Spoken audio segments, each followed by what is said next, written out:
Okay. You guys have any questions after that spiel? I don't think so. Makes sense so far? Yeah. Yeah. Let's talk about the day before. So tomorrow, essentially. The only things you really want to do is make sure that you eat enough. Okay. So just stick to your normal meals. You have a good breakfast, lunch, dinner, snacks in between. You can't improve your test at this point by trying to people get obsessed with power to weight ratio. This is why I'm saying this, right?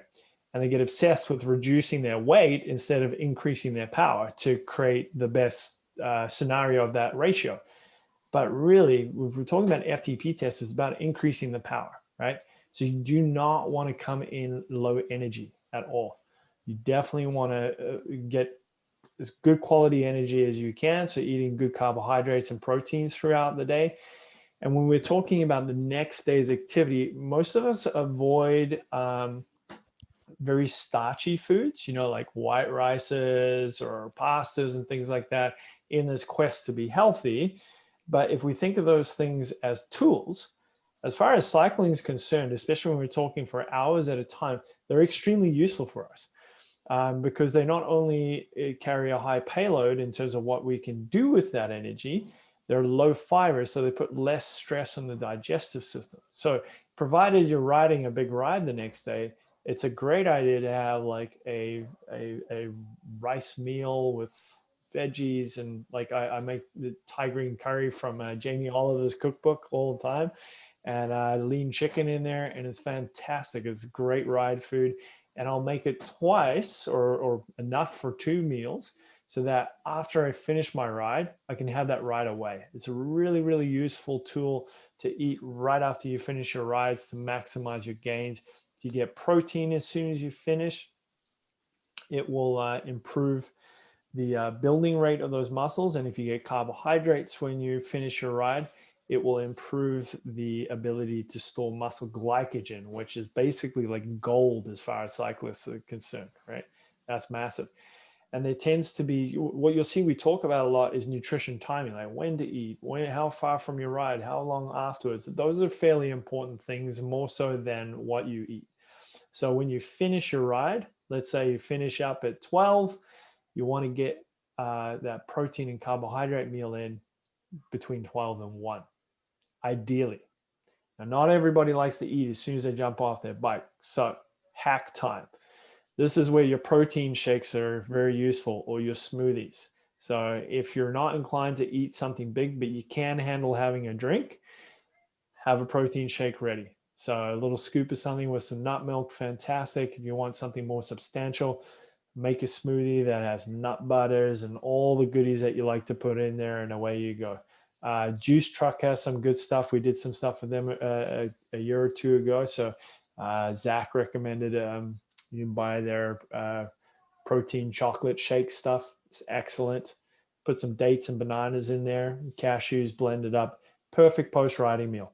Good protein, get some carbohydrates, but make sure at some point you actually get a proper meal in there with veg and proteins, etc. And you'll maximize your gains that way. You're investing all this time being on your bike and doing your workout. You may as well get the most out of it with these simple things, right? Who doesn't like free speed? And all you're doing is improving the timing of your meals. You're going to eat anyway when you come home. You're going to have lunch. Bring it forward, have it right after your workout, and enjoy some super compensation from just the timing of your meals. The day before, make sure you're hydrated really well. So if you tend to drink a lot of coffee, that's not a problem. Just make sure every time you drink a coffee, you have a water with it.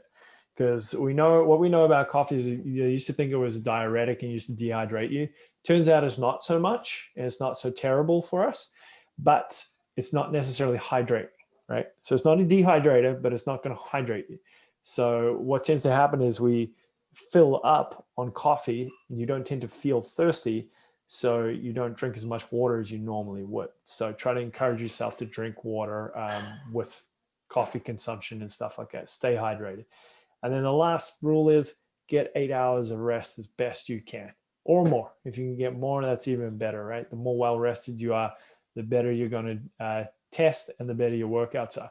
So even without the, I mean, this is ideal scenario for testing, but when you're in a big training block for an event or something like this, that would be the same strategy to get the most out of your training. And it's the same strategy we would use for event day. So what you're preparing for on Saturday is basically preparation for an event, if you think about it, right? So practice these habits and get them in the bag nice and early. All right. So that's pretty much it, or at least as much as we need to go over for now to make sure you guys are there. So set up your training pages. Make sure you stay well fueled tomorrow, well hydrated, get some good sleep. Think about whether you're going to wake up early or if you're in that 1.5 hour window. If you are, then something light like a ripe banana and some orange juice, or normally I would never recommend white bread to my personal training clients, but to my cyclists who have an hour to go, white toast with a spread of honey or jam on it, perfect. Leave the peanut butter till after the ride, because again, that's just going to slow digestion rate, and we just need fast acting calories. Okay. And if you've got half an hour, then we stick to your ride food, essentially bars, gels, drink mix, and away you go. Not too much, but just enough to have something before you head out the door. And then it comes down to feeding while you're on the bike. Drink every 10 to 15, eat every 20 to 30, right up until you're ready to do your workout, essentially. Okay, cool.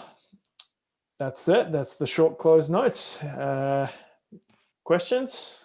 Thoughts? Feelings? So This is really, really good. Yeah. Sorry, go ahead. No, I was just going to confirm the training page. I'm going to set that up on this, right? Yeah, The exactly. computer. Exactly. So, and then, okay. It should be in the manual. Like, honestly, I bought this last year and I don't even know how to use it. So. Okay. So is it a Garmin? Yeah, it's a Garmin 830. Okay, perfect. Okay, it's going to, they're a little annoying to set up, but once it's done, you're going to love it. Okay. Okay. So you go into, I'm just trying to remember what the Garmin, you go into your home page, you go into activity profiles, and then it'll ask you, the annoying thing about Garmin is it has these profiles. So you can set it up to have like, the whole computer has like basically, it's like changes faces, if you will. And have a training activity profile and a racing one where it stores all your pages. Just use the same one for everything, because nobody ever uses those multiple activity profiles. So you just stick to the same one, call it a training page or whatever you want, and then I'll ask you to set up pages. And pages are basically pages of information that you want to see. So on one page, I have general information, the time of day. So I keep track of that, the distance that I've gone, the gradient of the hill climb that I'm at. Temperature is actually a really good one to keep on there, because sometimes I'll figure out on a ride, shit, I didn't bring enough and it's 10 degrees. And then I write that note down. I have a little notebook that I keep, and I'll realize what I need to wear on a 10-degree day, because small things like that will catch you out. So putting temperature on a generalized page is good. And elapsed time. If one thing we didn't talk about with the training page that we have on another page that helps us, if we're talking about bigger rides, so we're just talking about this specific workout that we're doing up on Cypress, but if we're including that in a bigger ride, let's say you end up doing like a 4-hour ride to Cypress, you do Cypress intervals, and then you do a little noodle to Horseshoe Bay with your buddies, and you're trying to do 100 Ks, you want to see elapsed time somewhere on your computer from the time that you left your house, so that you know how much to eat. Because every hour I try to get one bottle, and I try to get one bar and maybe a little bit of a gel. Now I don't quite eat it that way, but by the time I look at how much food I consume, that's what it boils down to. Okay. So if I use a lapse timer, I can check every 20 minutes and have something to refer to. Okay, 20 minutes has passed, 40 minutes has passed, 60 minutes has passed. And every time I see those markers, I know it's time to eat, it's time to eat, it's time to eat. The first time you try and ride like that, you're going to be like, God, I mean, is it normal to eat this much on the bike? It's fondly known as the rolling buffet. But when you eat like that, you find that you don't bonk. And your performance goes up. you can end up doing intervals at the end of a 4-hour ride and you still have power there because you fueled it properly, right? Common thing I run into is clients who ride these big rides and like 2.5 hours in, I'm good up until that point, and then suddenly I hit a wall, right? And they're like, I've been doing all this training and I just can't seem to get past the 2.5 hour point. It's because all the training that they're doing is just making them do 2 hours faster than ever before, but they're still fueled just as fast as they were before in spite of their strength.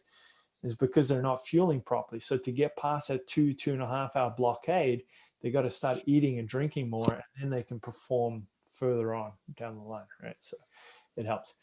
Yeah, and then I have a training page, and then I have a ego page where I have my best power for the day, my best 20-minute, my average this, average that, my max speed, and stuff that makes me feel good before I've even got home and look at my Strava. So that's just a little tidbit for you. And if you have a map, it's really good to have a couple things on your mapping page just so that you don't have to scroll between pages while you're looking for directions. They usually have speed on there. So if I'm in a pace line, I know what everybody's doing. So when I get to the front, I do the same speed and I don't accidentally surge or slow down. I put my power on there as well so that if I hit a climb, I know that I'm not climbing too hard. And then I also put my either a lap timer or elapsed time so that I can see where I am with my nutrition. So that's good for a map page. Okay. Okay. Okay. Yeah, hopefully that's clear and I haven't given you too much information. I don't want to overwhelm anybody, but yeah, start with that. Just a couple pages. Yeah. Okay. Yeah. Okay. Perfect. Mama, anything you want to cover? No, not really. I mean, I think like my weakness throughout the years has been the eating, and but I've been solving that by just not eating at all. Yeah, no, which is not good. I'm a coach now, right? But I made all the mistakes you can imagine, so that's why I can speak as an expert. It's not I'm fairly well educated, and in spite of that, I made all the wrong mistakes, right? And I thought in the start that as I got fitter, I would need to eat less, but it's the complete opposite. So there's a guy that I follow. His name's Asker Jokendrup. He's the head coach for the Jumbo Visma team. So pro team, they're doing amazing. He tries to get his athletes to eat upwards of 120 grams of carbohydrates per hour. So now to give you some context, a fairly large banana has about 30 to 35 grams of carbohydrates in it. So that is about 3 or 4 bananas per hour. Yeah. That's also is a good topic to talk about as well. Real food versus bars and gels, which is better? Really, all we're trying to get from this food, whether we take it from real sources or from, well, they still are real sources, but bars and gels are kind of extracted sources. We're just trying to get the carbohydrates from it, right? So in a single gel, there's 30 grams of carbohydrates, but in a banana, there's 30 grams of carbohydrates. Which one do you want to take with you on a ride, right? Yeah. 3 gels or 3 bananas, right? So it's pretty easy. It's way more convenient to take ride-specific food with you. But it also gets expensive. So I like to use Lara bars and dates and things like that. You can have some real foods that have a good punch to them without taking just ride food with you the whole time. So I kind of mix it around a little bit. Yeah. Cool. Don't miss that opportunity to get more food in and punch those hills harder. Yeah. Like you said, it sounds kind of counterintuitive that, a lot of people go riding because they want to lose weight. So you kind of, your mind is kind of, don't eat, you want to lose it. Counterintuitive is the word I use the most when it comes to cycling. So many things that are the complete opposite of what you think you need to do that help you infinitely. And food is one of them, right? You need to fuel that tank to get the most out of it, right? And the problem is these muscle glycogen stores, right? If I don't want to dig too deep because we'll be here forever and we all got things to do. if you're purely aerobic, in other words, the intensity is very low, you can run all day with very little because you're purely fat oxidative. But seriously, like we're talking like if you hit a hill climb, you got to go creeping up it to keep your heart rate low and keep the intensity low. But if you can manage that, technically you don't need to feed and you can go for hours at a time. Okay. But when we start to accelerate that effort or increase that effort, we start to become reliant on carbohydrates. And the problem with carbohydrates versus our fat stores is carbohydrate stores are in limited supply, very limited. Most of us can only store, the pros can store about 1,700 calories worth of muscle glycogen. Most of us are much less than that. But in a single big ride, when you're talking about a Fondo ride or something to that effect, you can burn upwards of 3,000 or even 5,000 calories. No problem. Yeah. So where's that deficit coming from? Well, it's probably going to come from your food, right? So, and if it doesn't, that's when you're going to hit that wall 2.5 hours in. Boom. Yeah. Muscle glycogen stores are low. So your body wants to protect itself, sends out the messages, you're bonking, you're done. Right. So Yep. Know that feeling. yeah, we've all been there, right?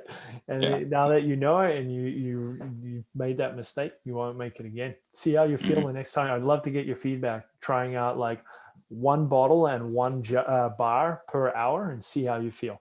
A bar or a gel. Even just that. That's super simple.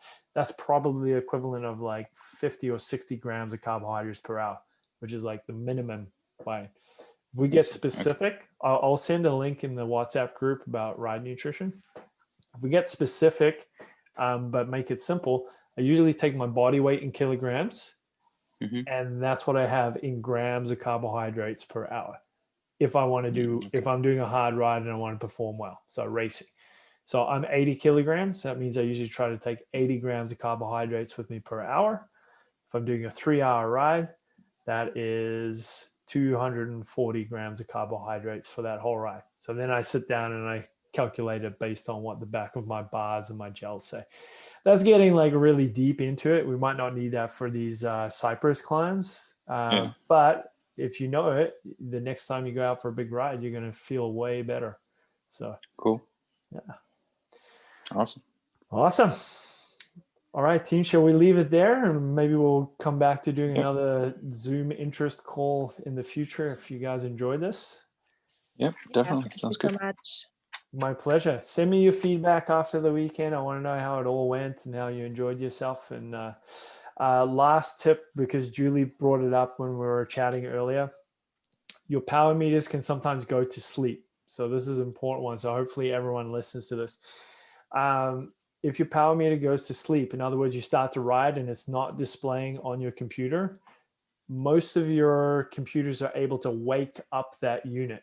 So on your Wahoos, if you click the power button, so that's this one, I just hit it once, it brings up all my paired devices. And once you can see this, it usually has little green signals saying that it's reading these devices. It'll wake that power meter up and you'll see those signals start to flash green.